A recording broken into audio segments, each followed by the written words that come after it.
महापुरुष जिन्होंने हमें पशु के जीवन से मनुष्य के जीवन का आधार दिया, बापू के रूप में महात्मा गांधी और बापू से भी बड़े रूप में बाबा साहब। देश के महामहिम राष्ट्रपति नमन करते हैं, उपराष्ट्रपति नमन करते हैं, प्रधानमंत्री नमन करते हैं, गृह मंत्री नमन करते हैं, लोकसभा के अध्यक्ष नमन करते हैं, भारत सरकार के सभी मंत्री नमन करते हैं। सूट बूट वोट और नोट का अधिकार दिया, ऐसे बाबा साहब पूरे विश्व में पूजे जाते हैं। हम लोग किसी भी दल में रहें, किसी राजनीतिक दल में रहें, किसी सामाजिक योजना में रहें, और हम सब के महापुरुष जिन्होंने हमें पशु के जीवन से मनुष्य के जीवन का आधार दिया, बाबा साहब की जन्म जयंती पर हम सभी राजनीति से ऊपर उठकर उनको उनकी जन्म जयंती पर नमन करें। यह हम सब के लिए गौरव की बात है। सम्मानित दिल्ली सरकार के मंत्री राजेंद्र पाल गौतम जी हमारे बीच में बैठे हैं। भारत की संसद में 14 अप्रैल बाबा साहब का जन्म जयंती और 6 दिसंबर बाबा साहब का महापरिनिर्वाण दिवस, जिस विभाग का मैं सदस्य हूं, डॉक्टर अंबेडकर फाउंडेशन, सामाजिक न्याय एवं अधिकारिता मंत्रालय, उसी का वह आयोजन होता है मित्रों। और हम सभी लोग, राजेंद्र पाल गौतम साहब भी उसके गवाह हैं, हम सभी लोग 14 अप्रैल को बाबा साहब के जो संसद भवन का परिसर है, उस परिसर में बाबा साहब के जो भव्य चित्र है, जो प्रतिमा लगी है, वहां नमन करते हैं। देश के महामहिम राष्ट्रपति नमन करते हैं, उपराष्ट्रपति नमन करते हैं, प्रधानमंत्री नमन करते हैं, गृह मंत्री नमन करते हैं, लोकसभा के अध्यक्ष नमन करते हैं, भारत सरकार के सभी मंत्री नमन करते हैं।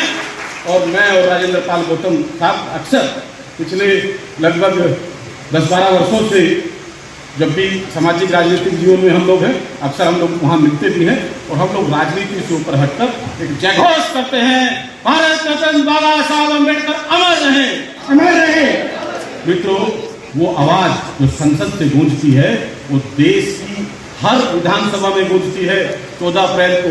वह देश की छोटी पंचायत ग्राम सभा में गूंजती है 14 अप्रैल को। मित्रों, सामाजिक राजनीतिक जीवन यही सिखाता है कि जिस महापुरुष ने हमें भारतीय संविधान दिया, और भारतीय संविधान ने हमें जो पशु का जीवन था, उस पशु के जीवन से मानव का जीवन दिया। मुझे लगता है कि उनके चरणों में हमारा जो नमन है, वो एक महान आत्मा को उनके जन्म जयंती पर निश्चित रूप से हम सभी गौरवान्वित करते हैं। मित्रों, जिसने सूट बूट वोट और नोट का अधिकार दिया, सूट बूट वोट और नोट का अधिकार दिया, ऐसे बाबा साहब पूरे विश्व में पूजे जाते हैं।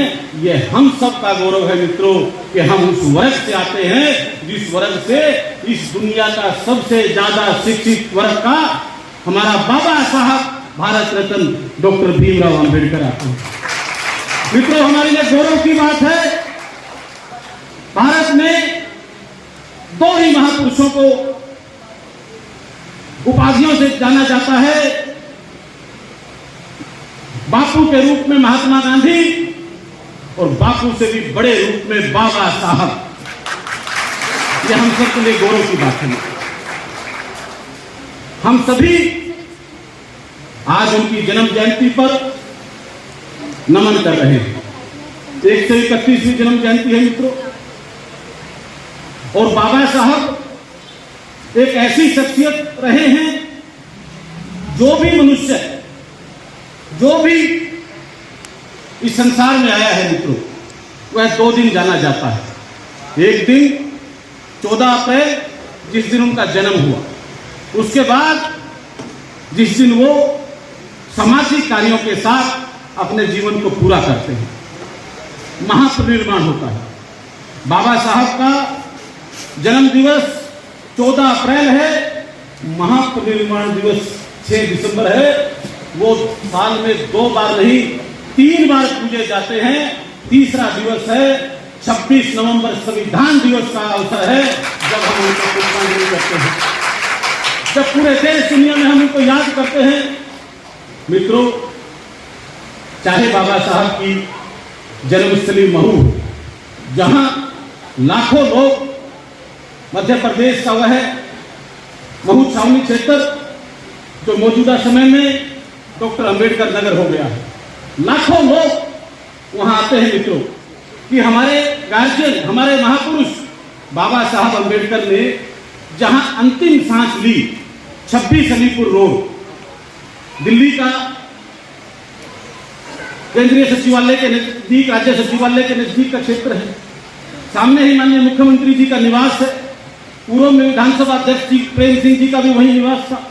मित्रों, देश की राजधानी में जहां बाबा साहब डॉक्टर भीमराव अम्बेडकर जी ने अपनी अंतिम सांस ली, उस स्थान को भी लंबे समय तक हमसे छिपाया गया, लंबे समय तक। अभी पिछले 10 साल, 15 साल, 20 सालों में हम लोगों को पता चला है कि हमारे महापुरुष ने जो अंतिम सांस ली थी वो 26 अलीपुर रोड था। और आज वहां जाकर देखिए, भव्य रूप से 6 दिसंबर को जब बाबा साहब की श्रद्धांजलि होती है, लाखों लोग आते हैं और हमने महापरिनिर्वाण भूमि बनाकर आज सबको वहां नमन करने का अवसर दिया। मित्रों, हम सबके लिए गौरव की।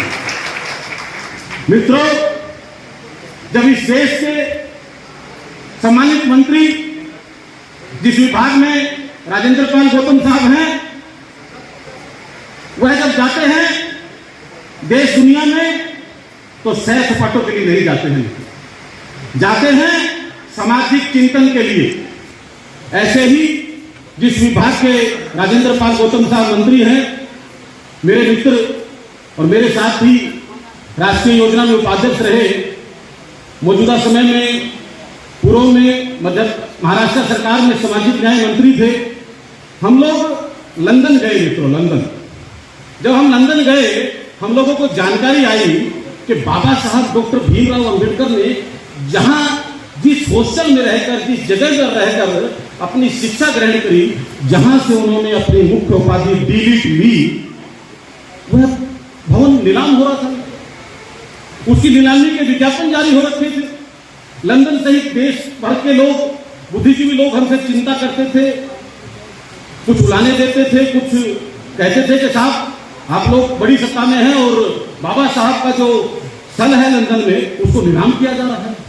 मित्रों, हम सबने प्रयास किया और उस समय के जो मेरे मित्र सामाजिक न्याय अधिकारिता मंत्री थे महाराष्ट्र सरकार के, हम लोगों ने लंदन के उस भवन को भारत सरकार के खर्चे पर खरीदा और आज शिक्षा भूमि के रूप में, वह लंदन की शिक्षा भूमि के रूप में बाबा साहब का 5वां स्थल है। यह हम सबके लिए गौरव की बात। पहला स्थल जन्मस्थली महू, दूसरा स्थल उनकी महापरिनिर्वाण भूमि, तीसरा स्थल शिक्षा भूमि। एक स्थल वह है जहां बाबा साहब ने लाखों अनुयायियों के साथ बौद्ध धर्म की दीक्षा ली थी। नागपुर, आप जाइए नागपुर और देखिए आज की जो बौद्ध भूमि है, जहां बाबा साहब ने दीक्षा ली थी, क्या भव्य रूप उसको दिया है। मित्रों, अनेकों विषय राजनीतिक सामाजिक रूप से हमें उलझाते रहे, सुलझाते रहे। राजनीति का कोई विषय नहीं। आज विषय है बाबा साहब को नमन करना। मित्रों, देश के अनेकों ऐसे महानुभाव हैं जो जीवन पूरा करने के बाद दिल्ली में ही संस्कारित हुए। बहुत सारे हैं, आप देखिए, राजघाट देखिए, अन्य भी देखिए। हमारे गार्जियन बाबा साहब भीमराव अंबेडकर जी, जिनका महापरिनिर्वाण दिल्ली में हुआ 26 अलीपुर रोड पर, जब उनका संस्कार हुआ मित्रों, वह संस्कार हुआ मुंबई दादर भूमि में। चलिए, उस समय की व्यवस्था थी, बात थी। हम लोगों ने बाबा साहब की जो भूमि थी, दादर की जो भूमि थी, छोटी सी भूमि थी, उसके बराबर का जो प्रांगण था, वो अंबेडकर फाउंडेशन ने खरीद कर एक मिल थी, इंदू मिल के नाम से उसको जाना जाता था। आज वह बाबा साहब की जो संस्कारित भूमि है, मुंबई जाएंगे तो आप देखेंगे देश दुनिया से आने वाले सभी लोग वहां बाबा साहब को नमन करते हैं। ये हम सबके लिए गौरव की बात है। मित्रों, बाबा साहब की जन्म जयंती पर 125 रुपए का सिक्का जारी करने की बात। बाबा साहब का जो संग्रहालय था, जहां बाबा साहब ने संविधान लिखा, जिस टाइपराइटर से वो संविधान लिखा गया, जो हैट बाबा साहब डालते थे, जो कोट बाबा साहब पहनते थे, अनेकों ऐसी चीज थी। कहां गई वो चीजें? मित्रों, वो सारी चीजें उलझनों में थी। वो कोट रखे खराब हो रहे थे। वो बाबा साहब की छड़ी जो है, दुर्बल छड़ी जिसको हम कहें, वह नष्ट हो रही थी। बाबा साहब की जो ऐनक थी वह ढूंढे नहीं मिल रही थी। वो टाइपराइटर जल खा गया था। हम लोगों ने महाराष्ट्र में म्यूजियम बनाया। हम लोगों ने उस सारी चीजों को संग्रह किया है और ऐतिहासिक रूप से एक छठा स्थल बाबा साहब का वो भी बनने जा रहा है। एक और विषय था, जब बाबा साहब ने पहली नौकरी गुजरात के वडोदरा में करनी चाहिए और जब वहां अपमानित हुए और वहां से वो ट्रेन पकड़कर वापस जाना चाहते थे, एक बरगद के पेड़ के नीचे वो बैठे। उनको 8 घंटे ट्रेन का इंतजार करना पड़ा। मित्रों, उस भूमि को भी हम लोगों ने चिन्हित किया है कि वह भूमि भी बाबा साहब के नाम से वडोदरा की भूमि जानी जाए, जहां हमारे महापुरुष ने 8 घंटे बिताए। ये तो अनेक विषय हैं। हम लोग बाबा साहब की 125वीं जयंती पर उन्हें नमन करते हैं, पुष्पांजलि देते हैं। हम लोग बाबा साहब की जन्म जयंती को पूरे देश में धूमधाम से मनाएं। हम लोग उनकी शिक्षाओं से प्रेरणा लें। बाबा साहब का जो मूल मंत्र है, शिक्षित बनो, संगठित बनो और संघर्ष करो। अगर मित्रों यह हमने अपने जीवन में अपना लिया तो मुझे लगता है बाबा साहब अंबेडकर जी को सच्ची श्रद्धांजलि होगी, उनके जन्म जयंती पर सच्ची पुष्पांजलि होगी। यही कहता हुआ अपनी वाणी को विराम देता हूँ। जय। कि आपसे गुजारिश है कि अगर इसको बचाना चाहते हैं तो नेशनल दस्तक को सब्सक्राइब करने के लिए रेड कलर के सब्सक्राइब बटन को दबाएं, फिर बेल आइकन की घंटी दबाएं। नेशनल दस्तक को बचाने के लिए बहुत जरूरी है कि हर खबर को शेयर करें, लाइक करें, कमेंट जरूर करें।